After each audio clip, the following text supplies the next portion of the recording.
The 2025 housing market is brutal to navigate, but it's not impossible if you know the real numbers.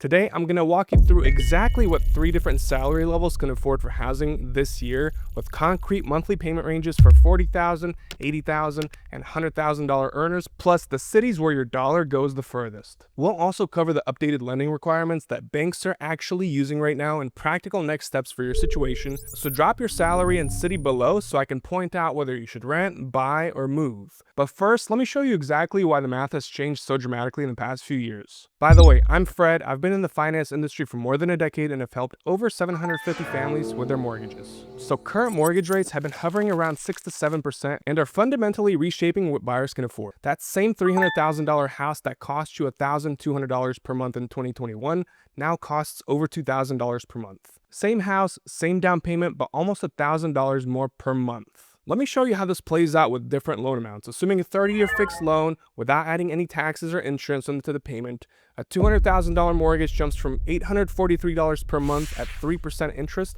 to $1,331 at 7%. A $500,000 mortgage goes from $2,108 per month to $3,327. These are not small differences. They're completely different monthly budgets that everyone gets affected by. So, if you're buying a $400,000 house with a $320,000 mortgage, going from a 3% to 7% means you're paying an extra $768 every month.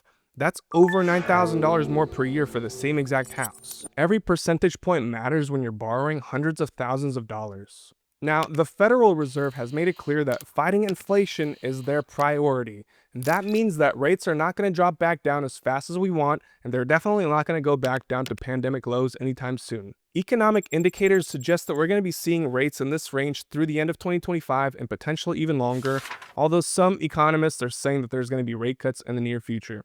Who knows? But what I do know is that this rate environment is fundamentally changing who can afford to buy homes, pushing many potential buyers into renting longer or moving to cheaper markets completely. But here's the problem with that rental strategy. Rental markets nationwide are hitting renters with sticker shock that's forcing major lifestyle changes. As a matter of fact, the national median rent sits around $1,942 per month, but that's just the starting point. Cities like Cleveland, Indianapolis, Raleigh, and Charlotte have seen double-digit year-over-year rent growth, while coastal and migration-driven markets remain the most volatile and expensive. Now, let's look at what that means in dollars. Major cities are pricing out middle-class renters entirely. New York averages $304,000 per month for a one-bedroom, although I've seen it go a lot higher than that. San Francisco sits at $3,200 per month, and Los Angeles comes at $2,900. Boston's running around $2,700 per month, Seattle at $2,500, and Chicago at $2,100. Even supposedly affordable cities like Phoenix now average about $1,950 per month. Other cities included are Denver at $2,300 and Nashville reaches $2,000, although I think that's going to go even higher because more people are moving over there. Rent increases have far outpaced wage growth. We're talking about rent increases of 50 to 60% in many markets over the past 3 years, while wages grew maybe 15% over the same period. The gap is crushing household budgets.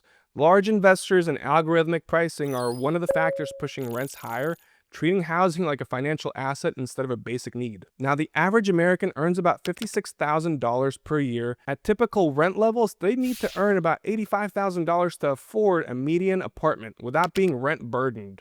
Is it cheaper to rent right now where you live? That answer surprises a lot of people, and we'll compare that with buying later, but some markets have cooled down. Portland rents dropped 8%, and certain areas in Texas are seeing modest decreases as new supply finally comes in. So where does this leave people trying to make housing work on different salary levels? Let's start with a reality check. If you make $40,000 gross, that's about $3,333 per month before taxes. After taxes, that's going to be a lot less, and your take-home is going to be substantially lower, leaving you under $1,000 for housing if you're going based off of the 30% gross rule. Even stretching to 40% of gross income only gets you about $1,300 per month. Now, let's compare that to actual rent prices we just covered. In smaller Midwest cities, you can find very cheap studio options or rooms in shared houses. In many Sunbelt or coastal regions, even modest one-bedrooms are well above what a $40,000 salary can support. At this point, that you're making creative arrangements to make the math work with several roommates or whatever it may be. Assistance exists, but it's limited and competitive in many markets. Housing choice vouchers help when available, but the supply does not meet the demand in most areas. The reality is most people at this income levels need roommates or cost-splitting arrangements. Some rent rooms in houses, while others find apartments with friends to divide expenses. House hacking, where you rent out rooms on the property that you own, can be a long-term path but requires getting approved for a mortgage first or having a significant down payment to help. You can check state and local down payment assistance programs. I have a few that I offer with my lenders, but many states offer a first-time homebuyer program that can bridge the gap between what you earn and what your home costs. These programs vary widely lender by lender, but they do exist in most areas. So, home ownership at $40,000 is extremely challenging without family help or assistance programs. But there's a salary level where housing options open up dramatically. An $80,000 salary completely changes your housing game. Using the same 30% of gross income rule, your housing budget hits $2,000 per month. But here's where it gets interesting. Financial experts like Dave Ramsey, although I'm not the biggest fan, recommend keeping housing to 25% of take-home pay, which creates a much tighter budget than what lenders will actually approve. Now, you're looking at actual payments in starter homes instead of just rooms. In Nashville, you can rent a nice 2-bedroom for $1,800 per month. In Denver, a nice 1-bedroom in a good neighborhood runs about $1,600 per month. And you might even find a small house for rent for $1,900 in cities like Charlotte or Indianapolis, or somewhere here where I am in Texas like Kyle or Buda. They're available. For buying, you are suddenly in the game. A $280,000 condo with 10% down gives you a monthly payment of about $1,950 per month, including taxes and insurance at current rates. That same payment could get you a $250,000 starter home in markets like Kansas City or Columbus. At this income level, you could afford a decent neighborhood instead of having to settle for whatever's the cheapest and maybe not the safest. Your debt-to-income ratio matters more now because you're actually going to qualify for a mortgage or try to. Lenders will often approve up to 43% debt-to-income ratio, sometimes higher, some go up to 50, 57, depending on the loan program. But what they'll approve and what leaves you financially comfortable are two very different things. Now look, whenever I pre-approve borrowers nowadays, I tell them that you're going to get pre-approved for a lot more than you're comfortable spending, so I ask them what their monthly budget is, so we can reverse engineer the math and see what they'd want to buy. Just because you get approved for $400,000 does not mean you need to spend that because you might be house broke. The reality is $80,000 has become the new baseline for comfortable housing in most metropolitan areas, but there's a salary threshold where housing transforms from budget constraint into wealth building opportunities. At $150,000 per year, you're suddenly looking at houses that felt completely out of reach at lower salaries. At $150K gross, 30% of that is $3,750 per month. That usually opens up anywhere from $350,000 all the way to $500,000 as far as purchase options go. This does depend on down payment and current rates, of course. Now you can afford that $450,000 house with monthly payments around $3,200 to $3,300 per month. You're looking at 3-bedroom houses in solid neighborhoods, updated condos in prime locations, or even luxury apartments if you prefer renting. In cities like Atlanta or Dallas, you can get a beautiful 4-bedroom house for around $400,000. Even in pricier markets like Denver, you're accessing quality neighborhoods that were impossible before. Not only that, this income level opens up real investment opportunities. You can house hack by buying a duplex, living in one unit while renting out the other, which should cover a good chunk of your mortgage. It's not going to cover all of it with these rates, but it will cover the majority of it. This approach reduces your out-of-pocket housing costs while building equity at the same time. Some buyers at this level purchase their primary residence and keep their previous home as a rental property and make money off of that. But even high earners face challenges in coastal markets. That $450,000 house gets you maybe a small shack in San Diego or a fixer-upper outside of Seattle. Property taxes and insurance can also stretch budgets more than expected, even at higher incomes.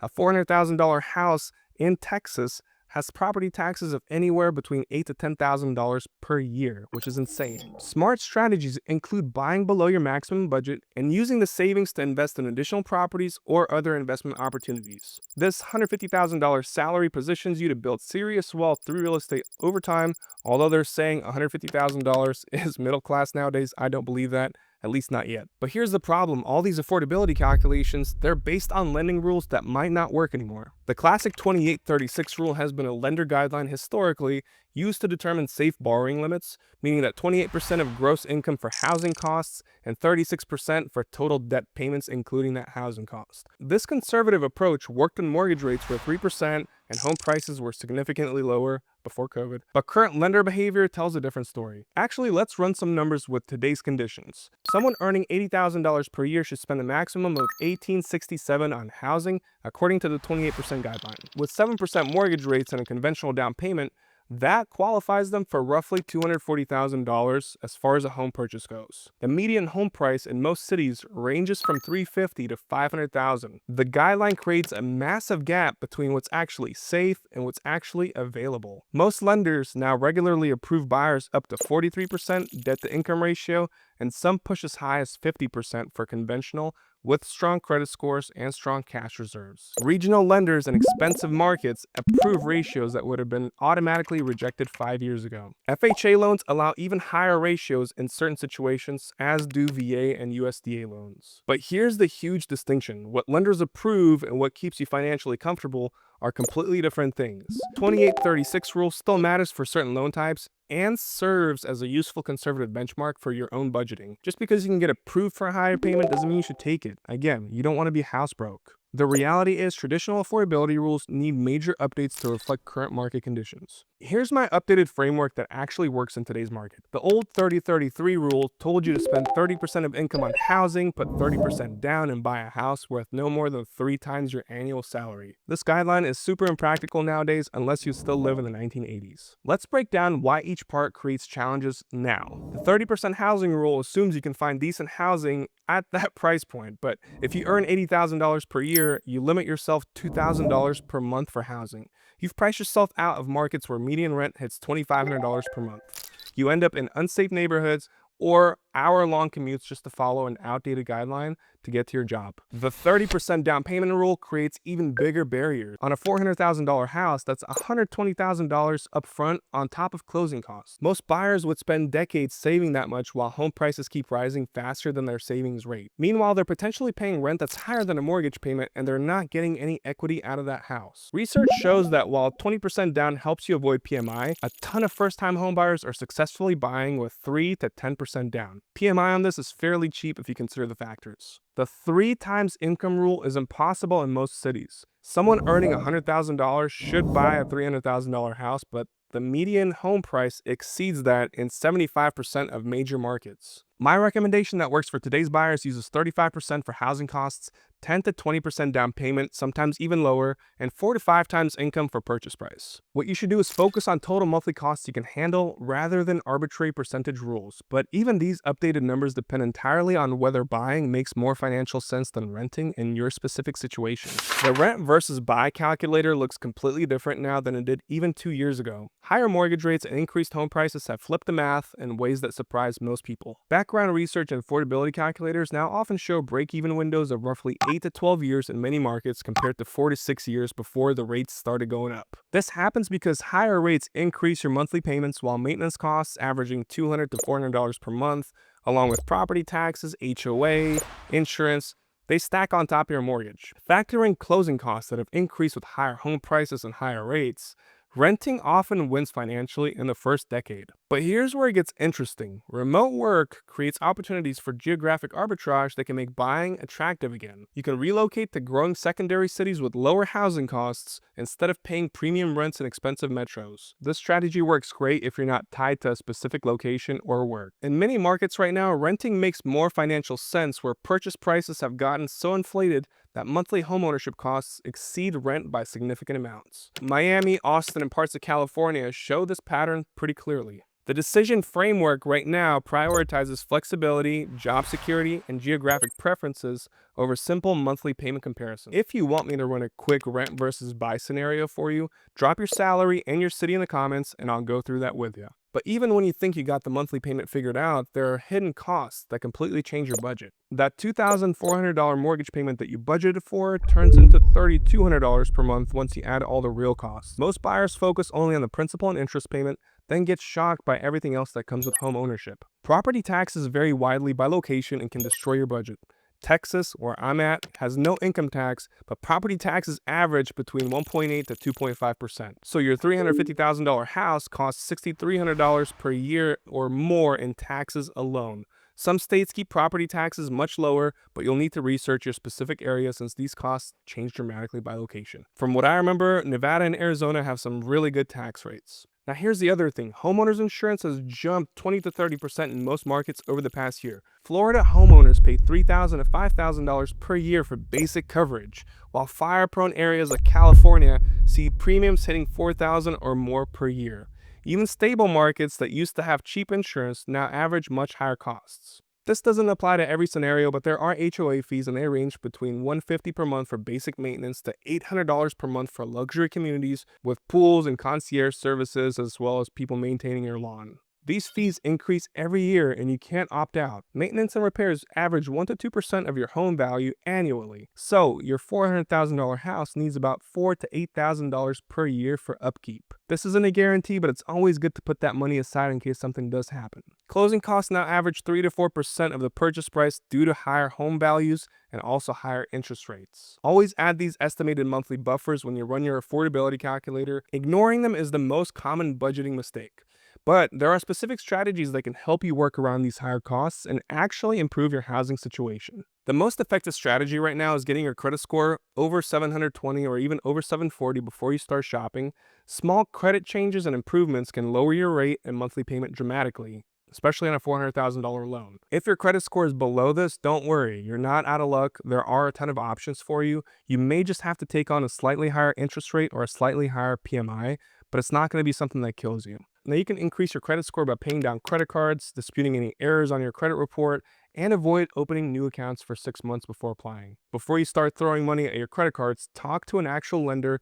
We can tell you exactly what you need to do to get your credit score to where it needs to be. Another huge tactic is something I'll call geographic arbitrage, and it works if you can work remotely. You can buy a 3-bedroom house in Cleveland for $180,000 instead of renting a 1-bedroom apartment in San Francisco for $3,500 per month. Cities like Pittsburgh, Kansas City, and Buffalo offer solid job markets with housing costs 60% below coastal areas. Research job markets in target cities before making the move. House hacking lets you live nearly for free while building equity. Buying a duplex, living on one side, renting the other out. The rental income covers most of your mortgage payment. What you should do is calculate rental income realistically when buying a house and house hacking and factor in vacancy periods and maintenance costs. Down payment assistance programs exist in every state, but most people never apply. Ohio offers up to $15,000 in grants. Texas provides up to 5% for down payments with loans below market rates. Maryland gives $25,000 to first-time homebuyers in certain counties, so you should check your state housing finance agency for grants and programs specific to your area. Co-buying with friends or family splits costs and improves loan qualification too. 2 people qualifying for $50,000 each actually qualify for more than one single person earning $100,000. Partnership agreements protect everyone involved and make homeownership possible years earlier. Now, consider waiting or renting if the numbers don't work right now. Use an affordability calculator as an illustrative tool to run different scenarios. Remember, the pre-approval shows what lenders will approve, not exactly what you should buy or what you should afford or get into. The key is being realistic about what works for your specific situation. Housing decisions come down to understanding what each income level actually supports. At $40,000, you need a roommate or assistance programs. At $80,000, you get realistic starter options, but the location and existing debts matter. But at $150,000, you have much more choices and more potential for investment opportunities. Stop using outdated affordability rules when rates were 3% in 2020 and 2021. Calculate your actual budget using current mortgage rates and all of the hidden costs we covered. Factor in property taxes, insurance, maintenance before you make any decisions. Comment your salary plus city and I'll point you to the next best step: renting, buying, or another strategy. What you can do in the meantime is run the numbers with today's rates, check local down payment programs, and improve your credit. Those 3 moves most often change whether buying is a reality or a dream for most people.